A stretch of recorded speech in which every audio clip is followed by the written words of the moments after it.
منا کی وادی کے اندر کائنات کا ایک انوکھا باب رقم ہوتا ہے۔ یہ بھی امتحان حضرت ابراہیم خلیل اللہ کا، اس خاندان نے قدم قدم پہ امتحان دیے۔ پہلے اولاد نہیں ہے، یہ صدمہ سہا، پھر اولاد ہوئی تو کہا وادی غیر ذی زرع میں چھوڑا، اللہ کا حکم مانا اور وہیں اپنی اولاد کو اور اپنی زوجہ کو چھوڑ چلے آئے، فلسطین میں آ کے آباد ہو گئے۔ فلما بلغ معہ السعی، قرآن بتاتا جب وہ چلنے کے قابل ہوئے، ایک روایت میں 7 سال 8 سال یا 9 سال عمر، بعض نے بلغہ سے بلوغت کی عمر مراد لی ہے۔ اب حکم ہوتا ہے جاؤ ملاؤ، لیکن یار میں جدہ گیا تو وہاں ایک دوست کے ہاں ٹھہرا، تو اس گھر کے اندر کھلونوں کی بوریاں تھیں، تو میں نے اس کو کہا کہ آپ یہ کوئی کاروبار کرتے ہیں؟ تو اس کا دوست بھی تھا ساتھ، تو وہ مسکرا کے کہنے لگا کہ یہ کاروبار نہیں کرتا، بڑی دیر کے بعد اللہ نے اس کو بیٹا دیا ہے، تو اب یہ پاکستان جا رہا ہے، تو جب بھی بازار جاتا ہے 10-20 کھلونے خرید لاتا ہے، تو یہ کتنی بوریاں کھلونوں کی بھر گئی ہیں، تو یہ بک کروائے گا، ایسے تو نہیں اتنے جا سکتے۔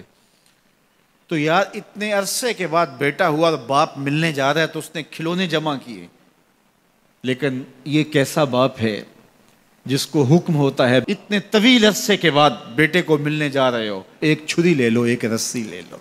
یار ان کے نام باقی ہیں تو یوں ہی باقی نہیں ہیں، امتحان کتنے بڑے تھے، کہا جاؤ لیکن ہاتھ میں رسی لے جاؤ، ہاتھ میں چھری لے جاؤ۔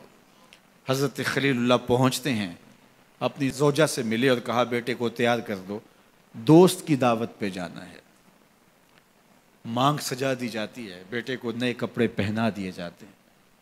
اللہ اکبر، بیٹے کو لے کر نکلے۔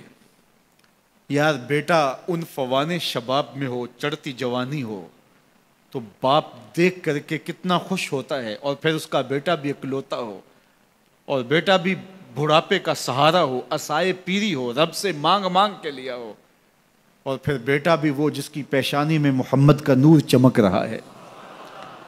ایسا بیٹا تو چہرے کی بلائیں لینے کو جی چاہتا ہے، لیکن حضرت خلیل اللہ اللہ کے حکم پہ اس بیٹے کو ذبح کرنے کے لیے ہاتھ میں چھری اور رسی دبائے منا کی وادی کی طرف بڑھ رہے ہیں۔ شیطان نے سمجھا کہ اس سے نازک مرحلہ اس خاندان پہ نہیں آ سکتا، حضرت حاجرہ کے پاس پہنچا۔ پتہ ہے شہزادے کدھر گئے ہیں؟ کہا ان کے باپ لے گئے ہیں دوست سے ملاقات کروانے کے لیے۔ کہا نہیں، وہ ان کو ذبح کرنا چاہتے ہیں۔ کہا سوچ کے بات کر، وہ باپ ہے ذبح کرے گا؟ کبھی باپ بھی بیٹے کو ذبح کرتا ہے اور بے قصور ذبح کرے گا؟ میں جانتی ہوں کتنی آہ سحرگاہی کا نتیجہ ہے وہ بیٹا، اللہ سے کتنی رو رو کے دعائیں مانگی اور وہ فرزند ملا۔ کہا وہ اللہ کا حکم سمجھتے ہیں۔ تو حضرت حاجرہ نے کہا ظالم تو کہیں شیطان تو نہیں؟ اگر رب کا حکم ہے، میری گود میں ایک اسماعیل ہے، کاش 1000 اسماعیل ہوتا، راہ خدا میں قربان کر دیتی۔ اسماعیل علیہ السلام کے پاس شیطان پہنچتا، اسماعیل پتہ ہے تیرے باپ تمہیں کدھر لے جا رہے ہیں؟ کہا کہ کدھر؟ کہا کہ وہ ذبح کرنے لے جا رہے ہیں۔ کہا تم سوچ کے بات کرو۔ ان کی آنکھوں کی چمک نہیں دیکھی؟ میری طرف دیکھتے ہیں تو لگتا ہے کہ ان کی آنکھوں سے شہد ٹپکتا ہے، اور وہ مجھے ذبح کر دیں گے؟ کہا اللہ کا حکم سمجھتے ہیں۔ کہا اچھا؟ کہا ہاں۔ کہا اسماعیل کے وجود میں ایک جان ہے، کاش میرے ایک ایک بال میں جان ہوتی اور راہ خدا میں قربان کر دیتا۔ ابراہیم علیہ السلام کے پاس شیطان پہنچ کے بولتا ہے ابراہیم اللہ کو راضی کرنے کے اور تھوڑے طریقے ہیں، ضرور بیٹے کو ذبح کرنا ہے؟ تو وہ بھی کنکر اٹھا کے مارتے ہیں اور شیطان کو راستے سے ہٹا کے منزل کی طرف بڑھتے ہیں۔ قرآن نے وہ سارا منظر بیان کیا ہے۔ فلما بلغ معہ السعی، باپ بیٹے کے پاس آیا اور کہا بیٹا میں نے خواب دیکھا ہے کہ میں تجھے ذبح کر رہا ہوں، فانظر ماذا تری، بتا تیری رائے کیا ہے؟ بیٹے پر سکتہ طاری ہو جاتا، آنکھیں پھٹی کی پھٹی رہ جاتی، باپ کیا بول رہا ہے؟ لیکن یہ فیضان نظر تھا یا کہ مکتب کی کرامت تھی؟ سکھائے کس نے اسماعیل کو آداب فرزند؟ اللہ اکبر، فرزند ہو تو اسماعیل ذبیح اللہ جیسا۔ فانظر ماذا تری، بتا تیری رائے کیا ہے؟ بیٹا خاموشی اختیار کر لیتا، السکوت من الرضا، تو سکوت بھی رضا سے ہے، اس کی خاموشی بھی رضا مانی جاتی، اور جب اس طرح کی سراسیمگی کی کیفیت ہو تو خاموشی ہی رضا ہوتی ہے۔ بیٹا کہتا ٹھیک ہے آپ ذبح کر لیجئے، یہ بھی امتثال امر ہوتا، لیکن بیٹے نے 2 قدم بڑھ کے بات کی. بیٹے نے کہا یا ابا تفعل ما تؤمر ستجدنی ان شاء اللہ من الصابرین. ابا جان ذبح کیا ہے، جو کرنا ہے کیجئے. یہ نہیں کہا یا ابا تذبح، ہاں ابا جی ذبح کر لیجئے. ذبح کا جواب ذبح سے نہیں دیا، بلکہ کہا یا ابا تفعل، اے ابا جان کیجئے، ما تؤمر، جو بھی حکم ہو. ذبح کیا، جو بھی کرنا ہے کیجئے. رہی بات میری، یہ کام آسان تو نہیں، لیکن میرے اللہ نے چاہا تو صبر کر کے دکھاؤں گا. منا کی وادی ہے، باپ اور بیٹے دونوں نے طے کر لیا. باپ ذبح کرنے پہ راضی ہے، بیٹا ذبح ہونے پہ راضی ہے. یار اسلام من مانی کا نام نہیں ہے، اپنے خواہشات کو پورا کرنے کا نام اسلام نہیں ہے، اپنے آپ کو مالک کے سپرد کر دینے کا نام ایمان ہے. اس کا نام اسلام ہے. یہاں دیکھیے فلما اسلما، جب دونوں نے طے کر لیا، دونوں راضی ہو گئے. باپ ذبح کرنے پہ راضی ہو گیا، بیٹا ذبح ہونے پہ راضی ہو گیا. وَتَلَّهُ لِلْجَبِينِ، اور باپ نے بیٹے کو پیشانی کے بل لٹایا. قرآن نے وہ سارا منظر بیان کیا ہے. اس پر مفسرین کے 2 قول ہیں. ایک یہ کہ الٹا لٹایا تاکہ کفا سے ذبح کروں، گردن کے پچھلے حصے پر چھری رکھ کے ذبح کروں گا، منمونہ چہرہ میری آنکھوں کے سامنے نہ ہو اور میرے دل کے اندر کوئی جذبہ رحم نہ جاگے جس سے اللہ کے حکم کی تعمیل میں دیر ہو جائے. اور دوسرا معنی یہ کیا کہ آپ جانور قربانی کے لیے جو ذبح کرتے ہیں تو اس کی گردن کو بل دے کے اس کی پیشانی کو زمین پہ لگا دیتے ہیں تاکہ یہ رگیں تن جائیں اور ذبح کرنے میں آسانی ہو. حضرت اسماعیل کی معصوم گردن کو بل دے کر کے ان کی پیشانی پتھر کے ساتھ جوڑی گئی. وَتَلَّهُ لِلْجَبِينِ، پیشانی کے بل یوں لٹایا گیا کہ گردن کھل جائے اور بیٹے کو ذبح کرنا آسان ہو. آنکھوں پہ پٹی باندھ لی کہ یہ منظر تو دیکھا نہیں جا سکے گا، اللہ کے حکم کی تعمیل بھی بہر صورت کرنی ہے. سعادت مند بیٹا بولتا ابا جان مجھے رسیوں سے جکڑ لیجئے، کہیں ایسا نہ ہو کہ میں تڑپوں اور اللہ کا حکم پورا کرنے میں آپ کو دیر ہو جائے. باپ بیٹے کو رسیوں سے جکڑ لیتا ہے، ہاتھ میں چھری پکڑی ہے، ذبح کرنے لگتے ہیں تو بیٹا بولتا ہے ابا جان رسیاں کھول دیجئے. کیوں؟ آپ کا منصوبہ، آپ کا پروگرام تبدیل ہو گیا. کہا نہیں.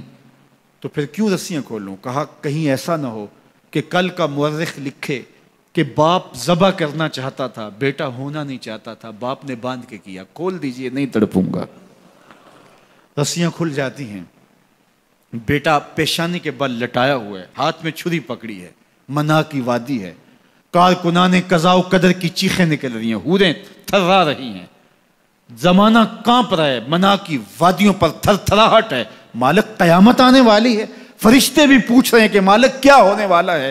کہا تم کہتے تھے انسان کو پیدا کر رہا ہے، سجدے تو ہم کریں گے، ذرا میرے بندے کی ادا تو دیکھو، ذرا میرے بندے کا انداز محبت تو دیکھو، میری فرما برداری، انقیاد امر اور اطاعت اور امتثال امر کی مثال تو دیکھو، ذرا دیکھو میرا بندہ میرے حکم کی تعمیل کیسے کر رہا ہے. اللہ اکبر. کائنات آنکھیں جھپک رہی ہے، سورج منہ چھپا رہا ہے کہ یہ منظر دیکھا نہیں جا رہا، اور منا کی وادی تھر تھر کانپ رہی ہے کہ ایک بوڑھا باپ ہاتھ میں چھری پکڑے اپنے نونہال فرزند کو ذبح کرنا چاہ رہا ہے. عجیب منظر ہے کائنات کے اندر. حضرت ابراہیم آگے بڑھے، بیٹے کی گردن پہ چھری رکھی اور پوری قوت کے ساتھ چھری کو جنبش دی. اللہ اکبر. لیکن ایک بال بھی نہیں کٹا. پاس پڑے پتھر پر چھری کو مارا. لما تقطع یا سکین، چھری کاٹتی کیوں نہیں؟ تو چھری نے آواز دیا الخلیل یامرنی والجلیل ینہانی، خلیل مجھے کاٹنے کا کہتا ہے، رب جلیل کہتا ہے خبردار ایک بال بھی کاٹا. کہا چھری تیرا کام تو کاٹنا ہوتا ہے. کہا حضرت آگ کا کام بھی تو جلانا تھا، جس نے آگ کو جلانے سے روکا تھا آج اس نے مجھے کاٹنے سے روک دیا. اس کا یہ مفہوم بھی نکالا جا سکتا تھا کہ میں نے تو چھری چلا دی، اب چھری نے کچھ نہیں کیا تو میرا کیا قصور. اللہ اکبر. دوبارہ چھری تیز کی اور حلق پر چھری کی نوک رکھی اور اپنا سارا وزن ڈال دیا.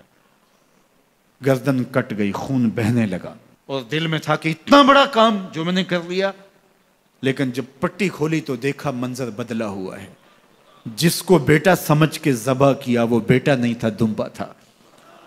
اور جبریل امین پاس کھڑے ہیں اور اسماعیل مسکرا رہے ہیں. بے ساختہ زبان سے نکلا اللہ اکبر.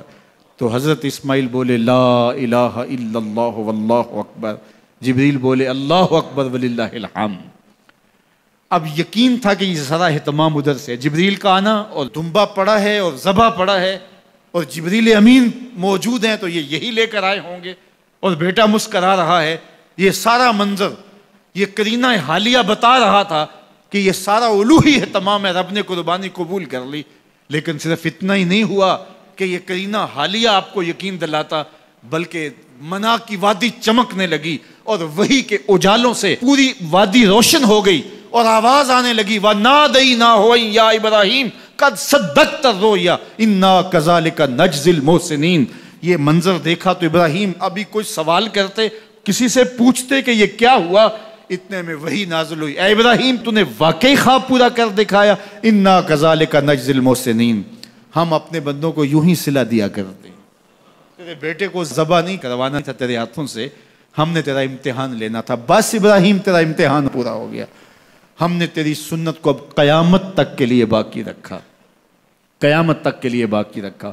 اور پھر خود میرا رب کہتا ہے سلام علی ابراہیم، ابراہیم تیرے اوپر سلام ہو۔ اللہ اکبر۔ منا کی وادی کے اندر حج کے موقع پر 40 لاکھ حجاج ہیں، تو کچھ شیوخ عرب کے اور باقی عمراء مخیر سعادت مند لوگ 100 قربانیاں بھی پیش کرتے ہیں، تو کروڑوں قربانیاں منا کی وادی میں ذبح ہو رہی ہوتی ہیں اور حدود حرم میں، اور بے ساختہ زبان پہ نکلتا ہے سلام علی ابراہیم۔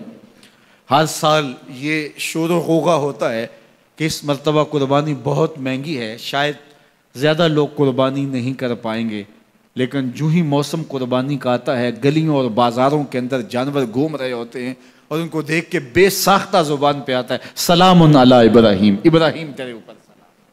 تو یہ کتنا بڑا امتحان تھا، کتنی بڑی آزمائش تھی، لیکن اس آزمائش سے سرخرو نکلے، نمبر بھی پورے 100 حاصل کیے، کامیاب اور بامراد اور کامگار ہوئے۔ آج ہمیں اس سنت کو باقی رکھ کر کے ہمیں وہ یاد تازہ کی جا رہی ہے کہ میرے ایسے بندے کہ جو میرے حکم پہ اپنی سب سے عزیز چیز بھی قربان کرنے سے گریز نہیں کیا کرتے۔